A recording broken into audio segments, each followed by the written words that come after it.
안녕하세요.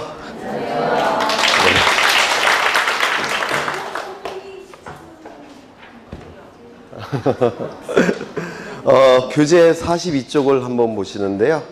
42쪽에 44번을 보시면 답이 두 개죠. 네, 3번을 보시면 사람의 시체나 유골이 매장된 토지, 봉안시설과 이에 접속된 부석시설물의 부지. 이거는 묘지가 되겠지만 묘지의 관리를 위한 건축물의 부지의 지목은 이거는 뭡니까? 대지죠. 네, 그래서 이건 틀린 지문이고 4번도 틀린 지문이 있네요. 교통운수를 위하여 일정한 궤도 등의 설비와 형태를 갖추어 이용되는 토지. 이런 것들은 지목이 양어장이 아니라 뭡니까?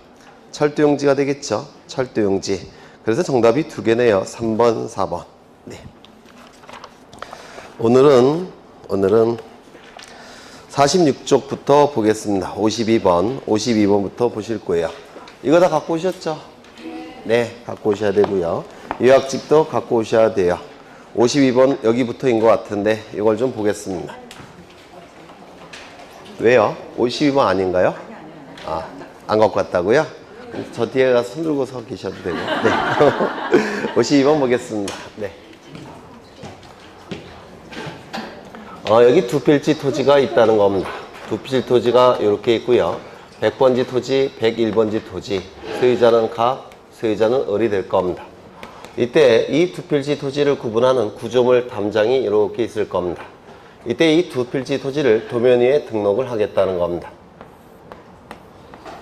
그러면 경계를 어디를 기준으로 결정해서 도면위에 등록해야 되느냐? 보통 이 담장은 우리 민법에 의해서 갑과 을이 절반씩 소유하죠. 그렇죠. 그래서 어디를 기준으로 경계가 결정됩니까? 중앙을 기준으로 경계가 결정이 될 겁니다. 그런데 이게 갑과 을이 이 담장을 같이 소유하는 게 아니라 갑이 단독으로 소유한다면 이때는 어디라고 했습니까? 여기. 그렇죠. 을이 단독으로 소유한다면 이때는 여기가 될 겁니다. 이를 뭐라고 부르냐면 소유자가 달라진 경우, 소유권자가 다른 경우에는 어디를 기준으로 경계가 결정이 되는 겁니까? 소유권에 따라 경계를 결정한다 이렇게 표현합니다. 맞습니까? 원칙은 둘 다 소유자예요. 2분의 1씩 가지고 있으니까 민법에 의해서. 그런데 갑이 단독으로 소유한다면 요쪽, 을이 단독으로 소유한다면 요쪽. 이를 뭐라고 표현한다고요? 소유권에 따라 경계를 결정한다 이렇게 표현을 하게 됩니다. 그 다음에 여기 이거는 연속해서 접하는 토지 간에 높낮이 차이가 없는 경우고 높낮이 차이가 있는 경우도 있을 겁니다. 이쪽은 갑소유, 이쪽은 을소유. 보통 이 토지가 무너지는 것을 방지하기 위해서 이렇게 구조물을 설치합니다. 무너지는 것을 방지하기 위해서. 그렇죠. 그러면 어디를 기준으로 경계가 결정이 돼야 된다고 했습니까? 무너지지 않는 하단부를 기준으로 경계를 결정한다고 했습니다. 무너지지 않는 부분을 위주로. 그렇죠. 만약에 이쪽을 경계로 삼게 되면 무너지게 되면 도면을 바꿔야 돼요.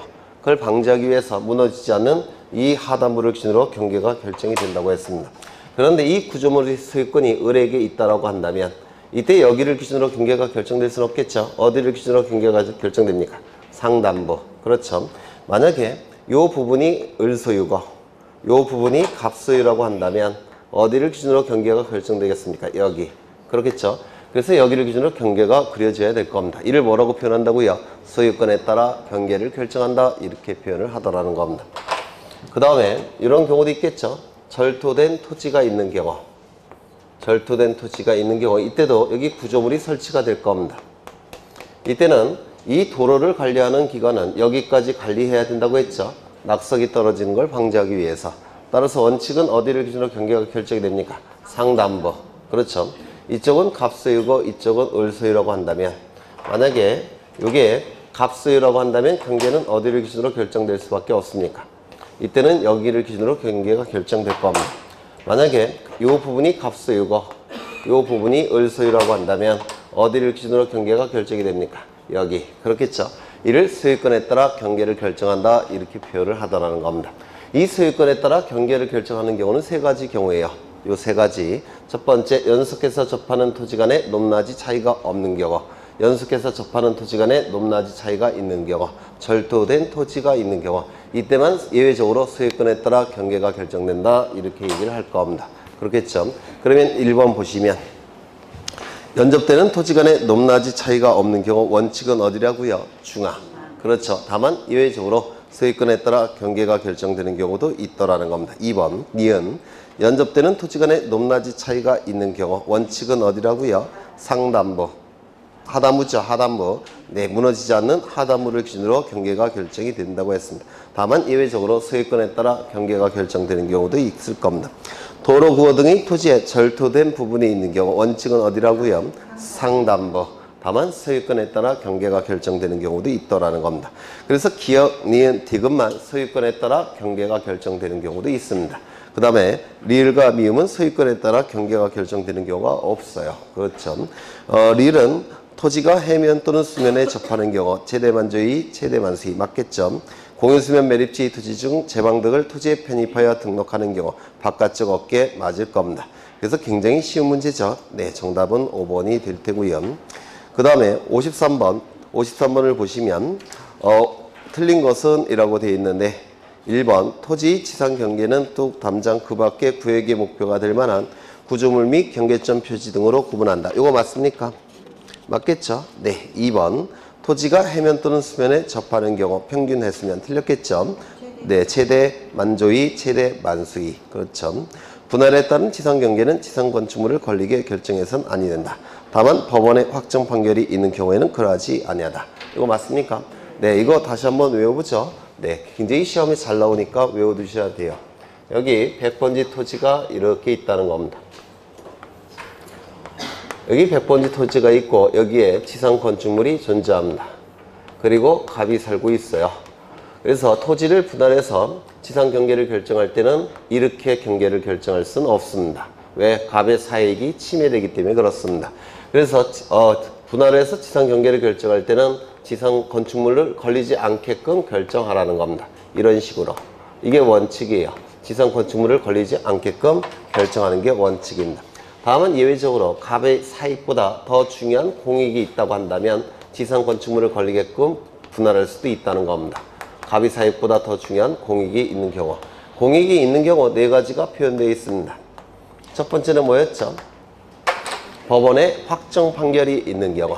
법원의 확정 판결은 주의 사정을 고려해서 판결이 나옵니다. 이를 사정 판결이라고 불러요. 행정법에서. 그래서 이 주변 사정을 고려해서 법원의 확정 판결이 있다면 그때는 지상 건축물을 걸리게끔 결정할 수 있다는 겁니다. 두 번째는 뭐 있죠? 공공사업. 그렇죠. 공공사업. 공공사업이 이루어지는 경우에는 공익적 사업이니까 갑의 사익보다 더 중요한 이익이죠. 따라서 지상 건축물을 걸리게끔 결정할 수 있을 겁니다. 이 공공사업이라는 단어가 나오면 반드시 뒤따르는 지목이 있죠. 뭡니까? 철제, 전구, 유수, 학도. 공익적 성격이 강한 지목들이에요. 그래서 공공사업이라는 단어가 나오면 그 8개의 지목도 기억해 두셔야 돼요. 세 번째, 도시개발 사업. 공공성이 대단히 강하죠. 네 번째, 도시군 관리 계획사. 요 네 가지 반드시 외우셔야 돼요. 다시 한번 외워보죠. 첫 번째, 법원의 확정 판결. 두 번째, 공공사업. 세 번째, 도시개발 사업. 네 번째, 도시군 관리 계획사. 이 네 가지 경우에는 지상 건축물을 걸리게끔 토지를 분할할 수도 있다는 겁니다. 경계가 결정될 수도 있다는 거죠. 그래서 3번 지문은 맞는 집이 될 테고 4번 매매 등을 위하여 토지를 분할하려는 경우 지상 경계점에 경계점 표지를 설치하여 측량할 수 있다라고 되어 있는데 이거 좀 이해를 한번 해보겠습니다. 여기에 토지가 이렇게 존재합니다. 이 토지는 100번지 토지예요. 100번지 토지. 이 100번지 토지를 도면 위에 그려놓고자 합니다. 도면 위에다가 그려놓고 싶어요. 그러면 측량을 해야 되겠죠? 측량을 해야 될 겁니다. 그런데 측량을 하기 위해서는 측량기구가 있고 측량기구를 설치해야 되는데 아무데나 설치하는 건 아니고 측량의 기준점이라는 데가 있습니다. 지적삼각점, 지적삼각보조점, 지적도근점이라는 기준점 위에다가 측량기구를 설치합니다. 이렇게 측량기구를 설치하게 될 거예요. 이 측량기구는 평판 측량 이렇게 얘기합니다. 평판 또는 측판이라고 불러요. 그러면 이 옆에 기술자가 있을 테고 측량기사가 있을 테고 그 다음에 이 측량기사가 이 토지를 관찰해서 여기다가 그려놔야 되는데 이게 거리가 한 30m 떨어져 있다면 100번지 토지와 주변 토지가 구분이 될까요? 안 될까요? 담장이 없다고 한다면 구분이 되겠습니까? 구분이 안 될 거예요. 멀리 떨어져 있으니까 담장도 없고. 그렇죠. 그러면 이 구분하기 위해서 이 지점에다가 뭘 설치합니까? 그렇죠. 지상 경계점이라고 부르는데요. 지상 경계점 위에 경계점 표지를 설치합니다. 이렇게 경계점 표지를 설치해요. 그러면 주변 토지와 이제는 구분이 될 겁니다. 이렇게 구분이 될 거예요. 그러면 이제 이 측량 기사가 측량 기구를 통해서 관측을 할 테고 이렇게 관측이 이루어질 겁니다. 관측이 이루어지면 여기 각도를 구해낼 수가 있어요. 이 각도를 가지고 사인 세타, 코사인 세타, 탄젠트 세타 뭐라고 부릅니까? 삼각함수. 이 삼각함수를 이용해서 여기를 구해낼 수가 있습니다. 여기를 이렇게 여기를 구해낼 수가 있어요. 요것과 요것은 같은 거죠. 그렇죠. 그래서 이걸 구해내면 여기다 그려놓게 됩니다. 이렇게 그려놓는 거예요. 마찬가지로 이것도 관측을 하면 이걸 구해낼 수가 있습니다. 삼각함수를 이용해서. 그러면 이게 구해지면 여기다가 이렇게 그려놓는 겁니다. 이것도 마찬가지일 겁니다. 이것도 마찬가지일 거예요. 그래서 여기다 이렇게 그려놓는 겁니다. 그러면 측량을 하기 위해서는 여기 지상 경계점에 경계점 표지를 설치하고 있죠. 그렇죠. 그런데 여기다가 이 토지를 분할하고자 합니다. 이렇게 분할하고자 해요. 그러면 이 토지를 분할할 때는 경계가 그려져야 되겠죠. 맞습니까? 그러면 여기다가 뭘 설치해야 되겠습니까? 경계점 표지를 이렇게 설치할 겁니다. 여기다가도 경계점 표지를 이렇게 설치할 거예요. 설치해서 관측을 하게 되면 마찬가지로 여기를 구해낼 수가 있습니다. 그러면 여기다 그려놓을 수가 있다는 겁니다. 그러면 토지를 분할할 때 도면 위에서 토지를 분할할 때 측량해야 되겠죠. 측량을 하기 위해서 뭐가 설치해야 된다고요? 경계점 표지. 경계점 표지를 설치해서 측량한 다음에 도면에다가 경계를 그려 넣는 겁니다. 이게 뭡니까? 분할. 그렇죠. 그래서 분할할 때는 지상 경계점에 경계점 표지를 설치할 수밖에 없습니다. 그래야지만 도면 위에 경계를 그려 넣어서 토지를 분할할 수가 있다는 겁니다. 요거 이해가 되실까요? 그렇죠. 그러면 거기 지문을 다시 보시면 매매 등을 위하여 토지를 분할하려는 경우 지상 경계점에 경계점 표지를 설치하여 측량할 수 있다. 측량해서 도면 위에 경계를 그려놓는 겁니다. 요거 이해가 되실까요? 그렇죠.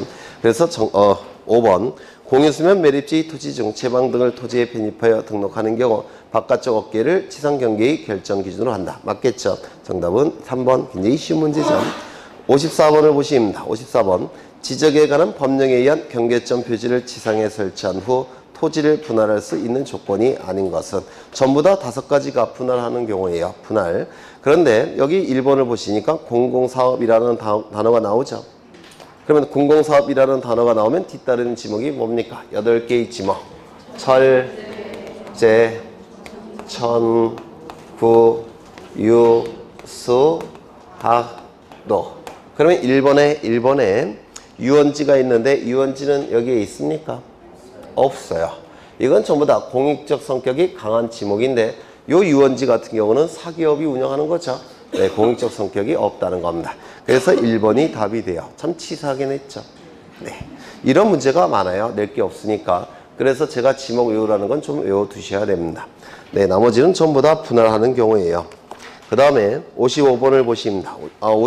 48쪽을 보시면 경계점 표지를 설치한 후 측량할 수 있는 경우는 이라고 되어 있는데 전부 다 뭡니까? 1번부터 5번까지 전부 다 분할이에요.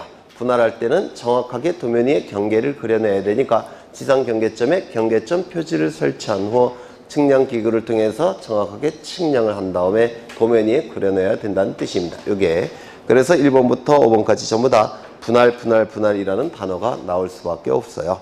55번을 보시면 지상 경계를 지상 건축물을 걸리게 결정할 수 없는 경우는 4가지 반드시 외우셔야 되죠. 다시 한번 외워보겠습니다. 첫 번째 법원의 확정 판결, 두 번째 공공사업, 세 번째 도시개발사업, 네 번째 도시군 관리계획사. 공공사업이라는 단어가 나오면 무조건 절제, 전구, 유수, 학도 요 8개의 지목을 외워두셔야 될 거예요. 그 다음에 56번 보시는데 법원이 토지경계 확정 소송의 대상이 되는 경계의 의미를 설명한 것 중 옳은 것은 이라고 되어 있는데 1번 건물의 실체상 권리 확인선 아니겠죠. 우리 지적제도는 토지와 관련된 제도예요.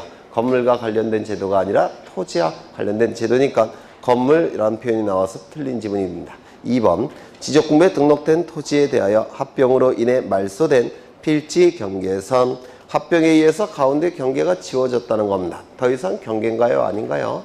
아니겠죠. 더 이상 경계가 될 수가 없어요. 말소가 됐으니까. 3번 토지 공유자 간의 합의에 의하여 구획된 사적인 토지 소유권의 법이선 틀렸죠. 이 경계는 토지에 관한 정보고 이 토지에 관한 정보는 국가가 통치권을 행사하기 위한 정보예요. 국가가 결정해야 될 정보입니다. 따라서 사적인 이런 표현이 틀린 겁니다. 그렇겠죠. 국가가 그은 거예요. 국가기관으로서의 지적소관청이 그은 것이기 때문에 토지 공유자 간에 합의할 수 있는 사항이 아닙니다. 네 번째, 건축물 대장에 등록하여 공적으로 인증된 건물과 건물 사이의 구획선. 건물은 우리 지적제도가 다루는 영역이 아닙니다. 다섯 번째, 지적공부에 등록하여 공적으로 인증된 필지와 필지의 구분선. 이게 가장 그럴싸하죠. 네, 그래서 정답이 5번이고요.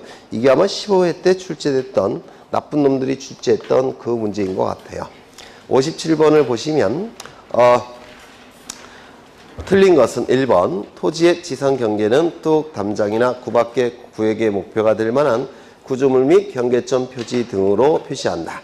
이 문구가 우리 시험에 자주 나와요. 이게 정답으로 출제되는 문구는 아니고 보통 5개 지문 중에서 하나를 구성하는 지문으로 자주 출제되는 지문이에요. 2번 지적소관청은 토지 이동에 따라 지상 경계를 새로 정한 경우에는 지상 경계점 등록부를 작성 관리해야 된다. 요약집 좀 펴보시겠습니다. 요약집. 요약집 어디를 보시냐면 17쪽을 좀 보겠습니다. 17쪽.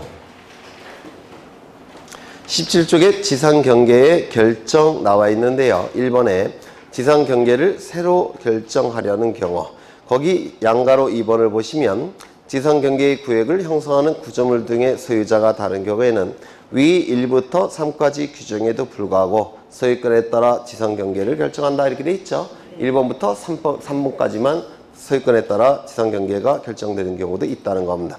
2번에 보시면 지상경계점에 경계점 표지를 설치한 후 측량할 수 있는 경우는 언제입니까? 분할할 때. 그렇죠. 분할할 때는 지상경계점에 경계점 표지를 설치한 후 정확하게 측량해서 분할을 해야 될 겁니다. 그 다음에 18쪽을 보시면 분할에 따른 지상경계 결정 나와 있는데 원칙은 지상 건축물을 걸리게 결정해서는 아니 된다 이렇게 돼 있죠. 다만 예외적으로 4가지 경우에는 지상 건축물을 걸리게끔 결정을 할 수 있다는 건 4가지. 4번도 좀 기억해 두셔야 돼요. 시험에 나올 수 있으니까. 도시개발 사업 등이 완료되어 실시하는 지적 제조사 사업에 따른 지적 확정 측량의 경계는 공사가 완료된 현재의 상황대로 결정하되 공사가 완료된 현재의 상황이 사업 계획도와 다를 때는 미리 사업 시행자에게 사실을 통지해서 책임을 물어야 되겠죠. 네, 책임을 묻기 위해서 미리 그 사실을 통지해야 되더라는 겁니다. 언제? 사업 계획도와 다를 때. 이것도 출제될 수 있으니까 기억해 두셔야 되고, 지상 경계의 구분 나와 있는데 1번 토지의 지상 경계는 뚝 담장 그 밖의 구획의 목표가 될 만한 구조물 및 경계점 표지 등으로 구분한다. 이게 우리 시험에 5개 지문 중에서 하나로 많이 구성이 돼요. 정답으로는 잘 안 나오고 5개 지문 중에서 하나를 자주 구성하니까 기억하셔야 되고, 지상경계점 등록부 이건 시험에 대단히 잘 나오죠. 지적소관청이 주체입니다. 작성관리의 주체는 지적소관청 기억하셔야 되고, 언제 작성관리하느냐? 지상경계를 새로 정한 경우, 지상경계를 새로 정한 경우에는 무조건 지상경계점 등록부를 작성관리해야 될 겁니다. 이때 하여야 한다라고 되어 있으니까 지적소관청의 의무 규정입니다. 재량사항이 아니라 의무 규정이에요. 그러면 구체적으로 어떠한 내용이 등록이 되어야 되느냐, 이걸 외우셔야 되는데요. 먼저 이 지상경계점 등록부는 어느 행정구역에 있는 몇 번지 토지에 대한 지상경계점 등록부임을 경계점 등록부에 표기해야 되겠죠. 그래서 소재 지번은 기록할 수밖에 없어요. 이름표 역할을 수행하니까. 두 번째, 지상경계점 등록부니까 경계점과 관련 각종 정보가 등록이 될 겁니다. 그 중에서 가장 정확하고 가장 정밀하고 가장 중요한 정보가 뭐겠습니까? 경계점 좌표값이 될 수밖에 없어요. 그래서 이 경계점 좌표값도 당연히 등록해야 되는데, 이 좌표값은 항상 존재하는 건 아니죠. 네, 땅값이 비싼 토지, 따라서 분쟁이 자주 발생하는 토지, 따라서 분쟁이 발생하는 것을 방지하기 위해서 경계점을 명확하게 할 필요가 있는 토지, 그 토지에만 지상경계점 등록부가, 경계점 좌표 등록부가 작성이 됩니다. 그러면 이 경계점 등록부가 작성되는 경우는 2가지 경우죠. 첫 번째, 지적 확정 측량 CC지역. 두 번째, 축척 변경 측량 CC지역. 이 지역에서만 경계점 좌표 등록부가 작성 비치가 돼요. 따라서 이 축척 변경 측량 지역, 지적 확정 측량 CC지역 그 지역에서만 이 지상 경계점 등록부에 경계점 좌표값이 등록이 될 겁니다. 쉽게 얘기해서 가로 안에 있는 게 더 중요하다는 겁니다. 그 다음에 그 밑에 것도 암기 되셔야 되는데 두 문자를 따서 암기하셨죠? 위치 설명도에서 위설. 그 다음에 지목, 공부상의 지목, 실제 토지 이용 지목에서 지목. 그 다음에 사진 파일에서 사파, 종류, 위치에서 종이. 이렇게 두 문자를 따서 암기하셔야 돼요. 그래서 위설, 지목, 사파, 종이 이렇게 외워두셔야 돼요. 위설, 지목, 사파, 종이. 그래서 소재 지번은 이름표 역할을 수행하니까 무조건 등록할 때고 가장 중요한 정보는 좌표값이 될 테고 좌표값은 있다면 등록, 없다면 등록하지 않겠죠. 그 다음에 위설, 지목, 사파, 종이 이렇게라도 외우셔야 됩니다. 그건 출제될 가능성이 워낙 높으니까. 그 다음에 이제 문제를 좀 보겠습니다. 다시. 문제를 다시 보시면 어디 갔지? 네, 57번을 보시면 2번을 보셨고 3번 지상 경계의 구획을 형성하는 구조물 등의 소유자가 다른 경우에는 소유권에 따라 지상 경계를 결정한다. 맞았고, 근데 이거는 항상 그런 건 아니라고 했죠. 세 가지만 소유권에 따라 경계가 결정이 될 겁니다. 세 가지 뭐가 있습니까? 연접하는 토지 간의 높낮이 차이가 없는 경우, 높낮이 차이가 있는 경우, 그 다음에 절토된 토지인 경우, 그 세 가지만 그렇다는 겁니다. 네 번째, 행정기관의 장, 지방자치단체의 장이 토지를 취득하기 위하여 분할하려는 경우에는 지상경계점에 경계점 표지를 설치한 후 지적 측량을 할 수 있다. 맞겠죠? 분할할 때는 정확하게 분할할 테니까 측량이 필요하고, 측량을 하기 위해서는 지상경계점에 경계점 표지를 설치해야 될 겁니다. 그 다음에 다섯 번째, 도시개발 사업 시행자가 사업지의 경계를 결정하기 위하여 토지를 분할하는 경우 지상경계는 지상건축물을 걸리게 결정해서는 아니 된다. 틀렸죠? 네. 지상건축물을 걸리게끔 경계가 결정될 수도 있다는 겁니다. 네 가지 반드시 외우셔야 될 테고요. 58번 틀린 것은 지번은 지적서 관청이 지번 부여 지역별로 차례대로 부여한다. 맞습니까? 맞죠? 북서 기번의 방식으로 부여할 겁니다. 북서쪽에서 시작해서 남동쪽으로 끝날 겁니다. 2번 지적서 관청은 도시개발 사업 시행 등의 사유로 지번에 결번이 생길 때는 지체 없이 그 사유를 결번 대정에 적어 영구히 보존해야 된다. 지난 시간에 했던 거죠. 강조했던 겁니다. 3번 지적서 관청은 토지 이동에 따라 지상경계를 새로 정한 경우 지상경계점 등록부를 작성 관리해야 된다. 맞을 테고 합병에 따른 경계 좌표는 또는 면적은 지적 측량에 의하여 결정한다. 아니죠. 합병은 가운데 있는 경계를 지워주기만 하면 돼요. 좌표값도 지워주기만 하면 됩니다. 따라서 측량이 필요 없습니다. 또한 덧셈만 하면 되니까 면적 측정도 따로 필요 없습니다. 그래서 이것 틀렸을 테고 5번 지적 공부를 정보 처리 시스템을 통하여 기록 저장한 경우 시도지사, 시장구수, 구청장은 지적 공부를 지적 정보 관리 체계 연구 보존해야 된다. 어디가 틀렸습니까? 맞았네요. 네, 맞는 질문이죠. 네. 그래서 컴퓨터 파일 형태 정보 처리 시스템을 통하여 기록 저장된 형태의 지적 공부는 누가 추가됐다고 그랬죠? 시도지사가 추가되어 있다고 했죠. 시도지사 추가되어 있다는 거 꼭 기억해 두셔야 돼요. 그 다음에 59번 면적의 등록에 관한 설명으로 옳지 않은 것은 이것도 요약집 좀 확인하겠습니다. 요약집 보시는데요. 요약집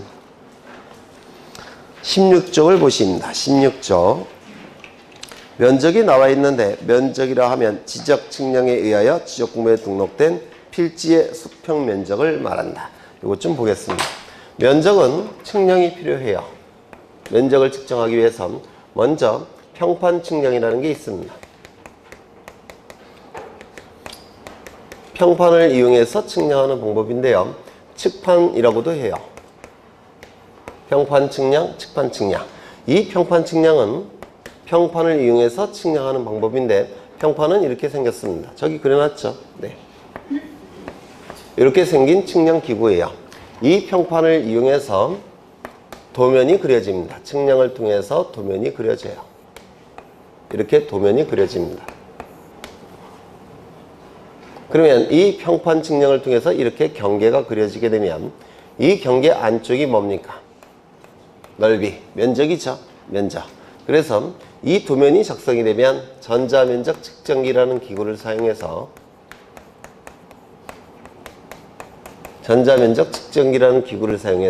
여기서 면적을 측정해내는 겁니다. 전자면적 측정기는 이렇게 생겼다고 그랬죠. 테니스 라켓처럼 생겼어요. 이렇게 생긴 전자면적 측정기를 사용해서 여기서 눈으로 면적을 측정해내는 겁니다. 이게 면적을 측정하게 돼요. 그러면 면적을 측정하기 위해서는 도면이 필요하고 도면을 작성하기 위해서는 뭐가 필요합니까? 측량. 따라서 면적도 측량이 필요하다 이렇게 얘기를 하는 겁니다. 두 번째는 경위 측량이라는 게 있습니다. 이 경위 측량은 경도와 위도를 재는 기구를 사용해서 측량한다 이런 뜻이에요. 경도와 위도를 재는 기구. 이 경도와 위도를 재는 기구는 이렇게 생겼습니다. 천체 만원경처럼 생겼어요. 이러한 경위를 사용해서 측량을 통해서 무엇이 구해지느냐면 좌표값이 구해집니다. 그래서 이 경위 측량이 이루어지게 되면 경계점 좌표 등록부가 작성이 됩니다. X좌표, Y좌표. 그래서 이렇게 좌표값이 수집이 되면 이 좌표값을 가지고 컴퓨터에 입력을 합니다. 그리고 면적을 계산해내는 프로그램을 돌려요. 그러면 컴퓨터가 면적을 계산해냅니다. 이를 뭐라고 부릅니까? 좌표면적 계산법이라고 불러요. 이 좌표면적 계산법을 이용해서 면적을 측정해내게 됩니다. 그래서 이 공간정보법에서 면적을 측정하는 방법은 이 두 가지 방법만 사용할 수가 있어요. 그런데 이 좌표값은 좌표 등록부는 항상 존재하는 게 아니라고 했죠. 지적, 확정, 측량, CC지요. 또한 축적, 변경, 측량, CC지에서만 이 좌표값이 존재해요. 그렇죠. 대부분은 이 방법을 사용하게 됩니다. 이때 면적을 측정하기 위해서는 뭐가 필요하다고요? 측량이 필요하다는 겁니다. 이거 이해가 되실까요? 네, 어려운 건 아니죠. 그래서 이 면적이라면 지적 측량이 들어갈 수밖에 없다는 겁니다. 이건 어디까지나 경계와 좌표값을 수집하기 위한 방법이에요. 이 경계와 좌표값이 수집이 되면 이제 면적을 측정해낼 수가 있습니다. 그래서 측량이란 용어와 측정이란 용어는 다른 거예요. 그걸 같이 쓰시는 분들도 있는데 완전히 다른 겁니다. 측량은 뭐라고요? 경계나 좌표값을 수집할 때 하는 게 측량. 그 다음에 측정은 면적을 구해낼 때 하는 게 측정. 다만 면적 측정을 위해서는 측량이 그 전제로 필요하다는 겁니다. 그렇겠죠? 그 다음에 수평 면적을 말한다 라고 되어 있는데 보통은 이 도면이 작성이 되면 이 도면 위에서 면적을 측정해내는 겁니다. 이 방법을 통해서.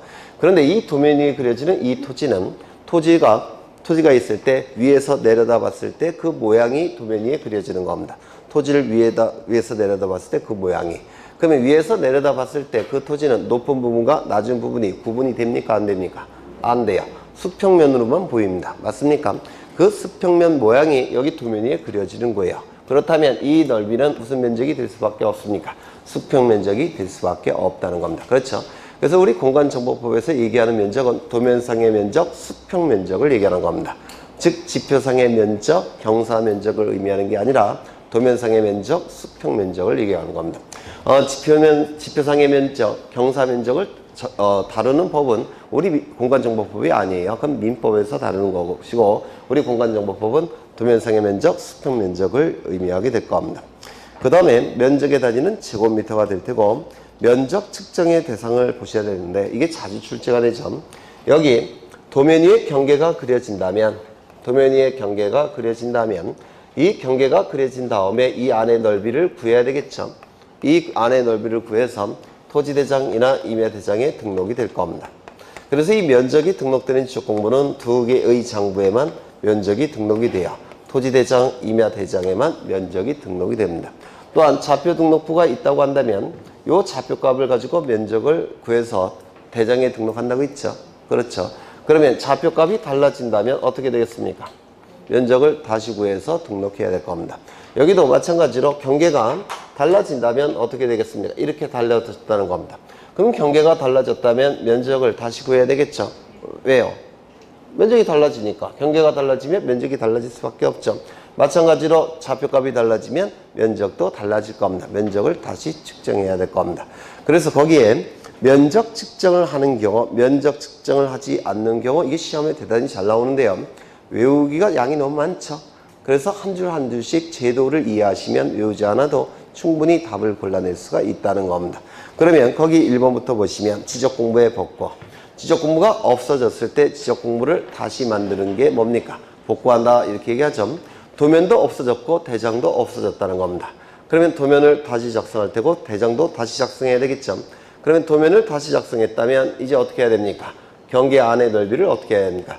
측정해야 되겠죠. 측정해서 대장을 다시 만들 때 거기다가 등록을 해야 될 겁니다. 이거 이해가 되실까요? 지적 공부를 복구할 때는 면적 측정이 필요하다는 겁니다. 다시 만들어야 되니까. 두 번째, 신규 등록. 신규 등록은 지적 공부에 맨 처음에 등록하는 게 신규 등록이죠. 따라서 등록해야 되니까 면적을 측정해서 대장을 만들어서 등록할 수밖에 없습니다. 그 다음에 등록 전환 축적 변경. 등록 전환은 임야대장 임야도에 등록된 토지를 토지대장 지적도에 옮겨서 등록하는 게 등록 전환이에요. 그런데 임야도는 보통 축척이 6,000분의 1입니다. 지적도는 보통 축척이 600분의 1 아니면 1200분의 1이에요.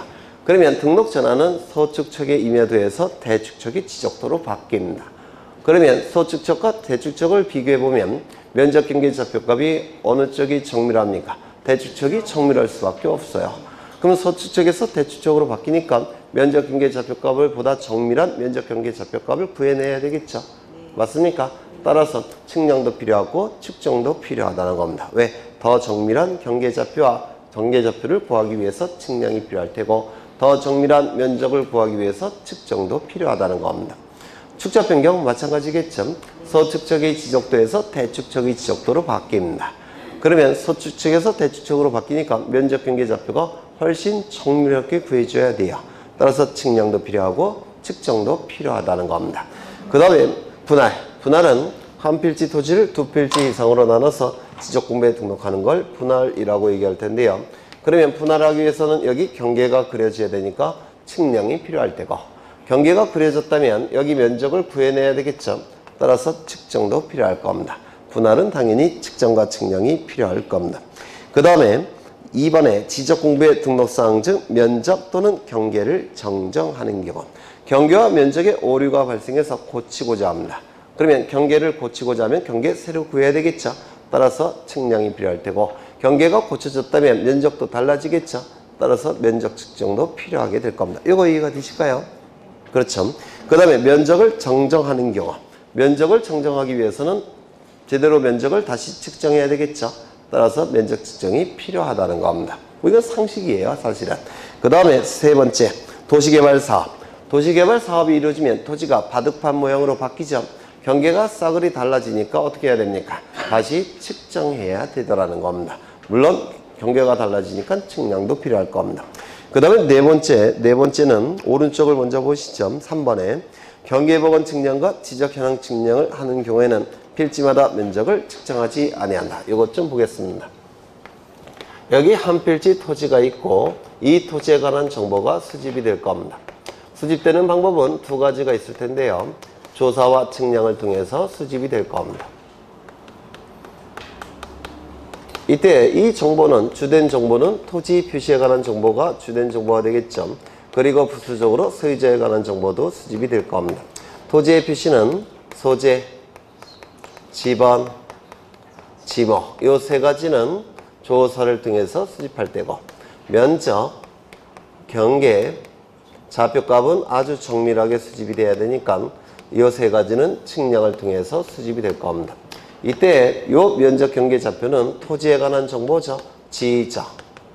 그러면 토지에 관한 정보를 수집하는 측량이라고 해서 이 측량을 뭐라고 부릅니까? 지적 측량 이렇게 부를 겁니다. 이 지적 측량을 통해서 수집된 정보와 조사를 통해서 수집된 정보는 지적 공부의 토지 표시에 관한 정보로서 또는 소유자에 관한 정보로서 지적소 관청에 의해서 등록이 이루어질 테고 지적소 관청에 의해서 관리가 이루어질 테고 주권자인 국민에게 그 정보는 궁극적으로 공시가 이루어지게 될 겁니다.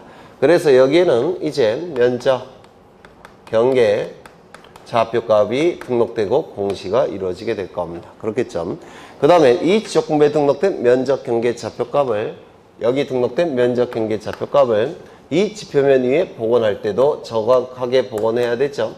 따라서 이 면적경계 좌표값 복원할 때도 정확하게 해야 되니까 측량이 필요하다고 했습니다. 그래서 등록할 때뿐만 아니라 복원할 때도 측량이 이루어지게 될 텐데 이 복원 단계의 측량은 몇 가지 특징을 갖는다고 했습니다. 첫 번째 뭐가 있죠? 등록할 때의 측량 방법과 복원할 때의 측량 방법은 반드시 동일한 측량 방법을 써야 됩니다. 같은 측량 방법을 써야 돼요. 등록할 때 평판 측량을 썼다면 복원할 때도 평판, 등록할 때 경위 측량이라고 한다면 복원할 때도 경위 측량 방법을 써야 된다. 등록할 때보다 더 정밀한 측량 방법을 통해서 복원할 수가 있느냐? 불가합니다. 더 정밀한 측량 방법을 쓰게 되면 등록할 때와 다른 위치에 복원될 여지가 생깁니다. 다른 쪽으로 복원될 수가 있기 때문에 등록할 때의 측량 방법과 복원할 때의 측량 방법은 반드시 같은 측량 방법을 써야 돼요. 그러면 이런 지문이 나오면 맞았습니까? 등록할 때와 더 정밀한 측량 방법이 고안되었기 때문에 더 정밀한 측량 방법을 통해서 복원할 수 있다. OX, X가 되더라는 겁니다. 두 번째, 이 등록할 때는 공시 목적으로 하는 겁니다. 공시 목적으로 등록하기 때문에 주권자인 국민에게 공시할 목적으로 등록하기 때문에 국가기관이 개입해야 돼요. 개입해서 검사를 거칩니다. 검사 측량이 필요해요. 국가기관이 개입해서 검사 측량을 거칩니다. 왜? 공시해야 되니까. 그런데 이 복원할 때는 보통 공시 목적으로 하는 게 아니라 인접토지와의 경계의 분쟁을 해결하기 위해서 보통 복원을 합니다. 그러면 국가기관이 개입할 필요가 있습니까? 없다라고 얘기해요. 그래서 복원 단계의 측량은 검사 측량을 거치지 않습니다. 세 번째, 등록할 때는 여기에 기록을 하는 거니까 등록하는 것도 지적정리 안에 포함을 시켜요. 우리 공간정보법에서는. 그런데 복원할 때는 여기 이 면적경계 좌표값을 여기에 복원한 다음에 여기에 변화가 있습니까? 없습니까? 지적공부에 변화가 있어요? 없어요?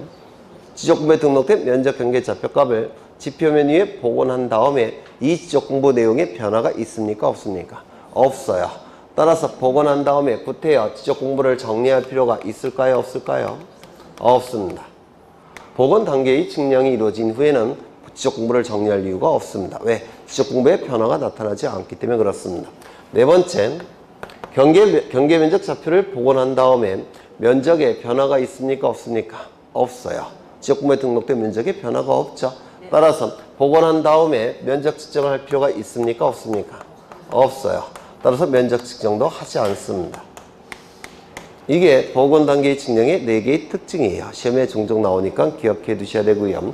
그러면 이 복원 단계의 측량은 뭐가 있느냐? 두 가지가 있죠. 뭐가 있습니까? 경계, 복원, 측량. 지적, 현황, 측량. 이 두 개의 측량은 복원 단계의 측량이니까 이 4개의 특징을 갖습니다. 따라서 이 경계 복원 측량과 지적 현황 측량은 면적 측정을 원칙적으로 하지 않습니다. 그런데 복원하려고 보니까 지적공부에 등록된 면적이 잘못 등록되어 있다는 겁니다. 오류가 있는 면적이 지적공부에 등록되어 있다는 겁니다.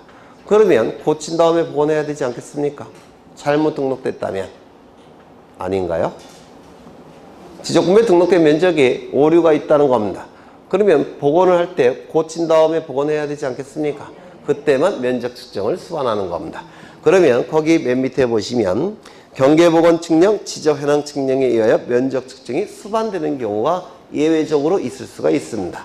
지적공부에 등록된 면적이 잘못 등록되어 있다면 고친 다음에 복원해야 되겠죠. 예외적으로 면적 측정을 수반하는 경우도 있다는 겁니다. 다만 원칙은 오른쪽을 보시면 경계복원 측량과 지적 현황 측량을 하는 경우 필지마다 원칙은 면적 측정을 하지 않는 것이 원칙이에요. 이게 원칙인 겁니다. 이거 이해가 되실까요? 네. 그 다음에 위에 보시면 면적 측정을 필요로 하지 않는 경우가 나와 있는데 토지 경계의 위치 정정 측량의 경우에는 면적 측정을 하지 않습니다. 이거는 이해를 좀 하실 필요가 있는 건데요. 여기에 도면이 존재하고요. 이 도면 안에는 두 필지 토지가 등록된 상태예요. 100번지 토지와 101번지 토지가 등록된 상태입니다. 이 100번지 토지에는 여기에 해당되는 대장이 존재할 겁니다. 토지대장이나 임야대장이 존재할 거예요. 여기에 면적이 100제곱미터로 등록되어 있고 이쪽에도 대장이 존재할 텐데 여기도 100제곱미터로 등록되어 있다는 겁니다. 그리고 이 대장에 등록된 면적은 이미 정확하다는 것이 다른 방법에 의해서 증명이 된 상태입니다. 뭐만 잘못된 겁니까? 네? 도면 위의 경계만 잘못된 거죠. 면적이 똑같으니까 경계가 여기 있어서는 안 되죠. 그렇죠. 가운데쯤으로 옮겨야 될 겁니다. 이렇게 옮겨야 될 거예요. 그러면 이때 이 경계를 옮길 때 측량이 필요할까요? 필요 없을까요? 네? 도면에 경계를 그릴 때 무조건 측량을 해야 돼요.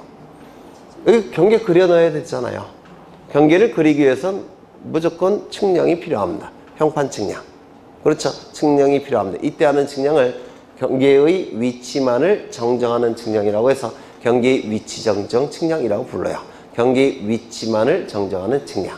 그러면 이 경계의 위치 정정 측량을 해서 여기 도면 위에 경계를 그려 넣을 텐데 경계를 그린 다음에 여기 면적을 측정할 필요가 있을까요? 없을까요? 없죠. 왜? 이미 정확하다는 것이 증명된 경우. 맞습니까? 그래서 이 경계의 위치만을 정정하는 측량할 때는 면적 측정이 필요가 없습니다. 위치만을 정정하겠다는 겁니다. 경계의 위치만을. 도면 위에 등록된 경계의 위치만을 정정하는 측량. 따라서 면적 측정이 필요 없을 겁니다. 토지 합병의 경우 이때도 측량이 필요 없겠죠. 네. 여기 두 필지 토지를 한 필지로 합쳐서 지적공부에 등록하는 걸 합병이라고 불러요. 그러면 여기 경계가 지워질 텐데 경계를 지울 때는 도면 위의 경계를 지울 때는 이렇게 지워요. 이런 식으로 붉은색으로. 그러면 이 경계를 지울 때 측량이 필요합니까? 필요 없죠. 경계를 그려 넣을 때만 측량이 필요한 거예요. 지울 때는 측량이 필요 없을 겁니다. 그러면 이 경계를 지운 다음에 여기 면적을 새로 이 두 가지 방법을 통해서 면적을 측정할 필요가 있습니까? 없어요. 여기에 해당되는 토지대장이 있겠죠. 여기에 해당되는 토지대장이 있을 테고 여기에 등록된 면적을 전자계산기를 통해서 덧셈만 하면 돼요. 이러한 방법을 쓸 필요가 없다는 겁니다. 그래서 이 합병은 측량도 필요 없고 측정도 필요가 없는데요. 아마 우리 공간정보법 지문 중에서 가장 많이 출제가 됐을 겁니다. 합병은 측량도 필요 없고 측정도 필요가 없습니다. 그 다음에 지목 변경. 면적 경계 좌표와 관련이 없는 거죠. 면적 경계 좌표와 관련이 없으니까 지목 변경은 면적 측정이 필요 없을 겁니다. 그 다음에 도면을 제작성하는 경우. 이 도면 제작성 여기 도면이 한 장 그려져 있는데요. 도면이 이렇게 한 장 그려져 있습니다. 그런데 도면을 작성한 다음에 한 30년 정도가 경과가 되면 시간이 너무 많이 흘렀고 이게 사람의 손때가 묻어갖고 이 경계가 이렇게 지워지는 경우가 있어요. 잘 안 보이는 경우가 있을 수 있습니다. 시간이 너무 많이 흘렀으니까. 그러면 도면을 다시 만들어야 되겠죠. 도면을 다시 만드는 방법은 측량을 통해서 다시 만들지 않습니다. 어떻게 만드냐면 원도라는 도면이 있습니다. 도면 중에서 가장 근원이 되는 도면 원도라는 도면이 있는데요. 투명한 아크릴판으로 만들어져 있고 이거는 지적소관청에서 애지중지 보관하고 있습니다. 이 원도를 꺼낸 다음에 원도를 위에다가 놓고 그 다음에 도면이 될 하얀 종이를 밑에다 놓습니다. 그리고 원도 위에다 놓고 빗을 내려줘요. 그런데 그 하얀 종이 위에는 약품 처리가 되어 있어요. 그러면 그 원도의 그 그림자, 경계의 그림자가 하얀 종이 위에 비춰지겠죠.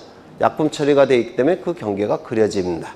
그래서 이 도면의 제작성은 원도를 가지고 약품 처리를 통해서 그려놓는 거라서 이거는 면적 측정이 필요가 없습니다. 측량도 필요 없고. 그래서 이 도면의 제작성은 면적 측정, 측량 둘 다 필요 없다라고 얘기를 해요.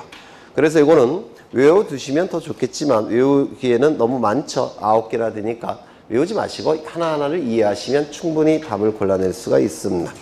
그 다음에 거기 16쪽에 면적의 결정 및 측량 계산의 끝수 처리, 이것도 아마 마지막으로 설명이 될 텐데요.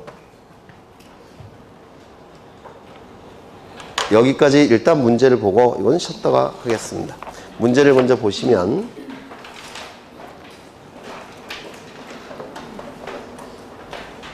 어디지? 59번인가요? 59번. 네. 면적의 등록에 관한 설명으로 옳지 못한 내용은 1번. 지적공부에 등록하는 면적은 도면상에서 계산되거나 좌표로서 계산된 토지의 수평면적이다. 맞습니까? 정확한 표현은 도면상에서 측정되거나 좌표로서 계산된 토지의 수평면적이다. 이게 정확한 표현이겠죠. 네. 네. 2번. 종전의 척관법에 의해서 등록된 토지의 면적은 121분의 400을 곱하여 미터법으로 환산된 면적을 등록한다. 예전에는 평단위를 썼죠. 평단위. 그게 척관법에 의한 면적 이렇게 얘기를 해요. 평단위 쓰는 거. 이걸 제곱미터로 곱하기 위해서는 121에 400을 곱해주면 된대요. 이런 거 출제하겠습니까? 한 번도 출제된 적은 없어요. 네. 그 다음에 3번. 등록 전환 시 지적도에 의하여 측량된 면적이 임야 대장에 등록된 면적에 차이가 있는 경우 토지 대장에 등록하는 면적은 새로이 측정한 면적을 등록하고 임야 대장의 면적은 말소될 사항이므로 정정을 요하지 않는다. 이거 맞았겠습니까? 이건 둘로 나눠져야 되죠.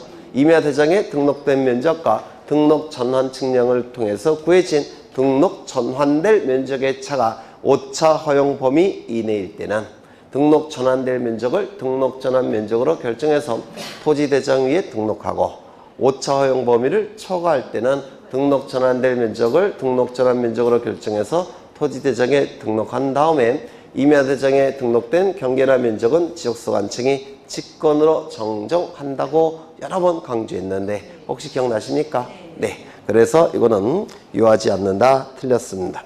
둘로 나눠서 판단해야 되겠죠. 신규 등록, 분할, 축적 변경, 지적 공부, 복구 등의 경우에는 면적을 측정해야 되나? 맞습니까? 신규 등록, 면적을 측정해서 처음에 등록을 해야 되겠죠. 그 다음에 분할, 가운데 경계가 그려지니까 면적 측정해야 되겠죠. 축적 변경, 소축척에서 대축척으로 바뀌니까 면적 경계 좌표가 더욱 정밀하게 수집돼야 되죠. 면적 측정해야 될 겁니다. 지적 공부의 복구. 도면과 대장을 복구 다시 만들어야 되니까 면적 측정해서 다시 만들어야 될 겁니다. 맞습니까? 네. 합병 면적 측정합니까? 하지 않죠. 지목 변경은요. 면적 경계 좌표와 관련이 없으니까 면적 측정하지 않을 테고 그 다음에 지적대 제작성 면적 측정합니까? 안 하죠. 그 다음에 경계 위치만 정정하는 경우 이때는 측량은 하지만 면적 측정은 하지 않는다고 했죠. 지적 측량하지 않는다. 맞는 지문이 될 겁니다. 이것도 정확하게는 면적 측정하지 않는다. 이렇게 표현을 하셨어야 되는데 네 그렇게 안 쓰셨네요. 그 다음에 5번 경계점 좌표 등록부에 등록할 토지의 면적이 0.5 제곱미터로 계산된 경우 그대로 등록한다. 좌표값이 있을 때는 소수점 첫째 자리까지 수집해서 지역공부에 등록한다고 했죠. 소수점 첫째 자리 0.5로 등록이 될 겁니다. 60번 경사진 임야에서 지적공부에 등록되는 면적은 경사면적입니까? 수평면적입니까? 수평면적이라고 얘기했죠. 그렇죠. 우리 지적공간정보법성의 면적은 수평면적, 도면성의 면적을 얘기하게 될 겁니다. 61번 필지마다 면적을 측정하여야 하는 경우가 아닌 것은 지적공부에 복구 면적 측정합니까? 다시 네? 면적 측정하죠. 지적공부의 복구는 면적 측정해서 대장에 등록해야 되겠죠. 등록 전환 면적 측정합니까? 하죠. 소축척의 입에도에서 대축척의 지적도로 바뀌니까 면적 경계 좌표값이 훨씬 정밀하게 등록이 돼야 됩니다. 면적 측정해야 될 테고 지목 변경 면적 측정합니까? 안 할 겁니다. 축적 변경은요. 소축척에서 대축척으로 바뀌니까 면적 측정해야 될 테고 도시개발사업 바둑판 모형으로 바뀌죠. 면적 측정해야 될 겁니다. 이런 건 안 외우셔도 돼요. 그 다음에 62번 세부 측량을 하는 때 필지마다 면적 측정을 하는 경우가 아닌 것은 1번에 보시면 합병이 들어가 있죠. 합병은 면적 측정하지 않을 겁니다. 그 다음에 63번 이거 똑같은 문제가 계속 나와요. 그만큼 자주 출제가 됐던 내용이에요. 이거 그 다음에 64번 똑같죠. 64번 넘어가겠습니다. 65번부터 볼 건데요. 이건 잠시 쉬었다 하겠습니다.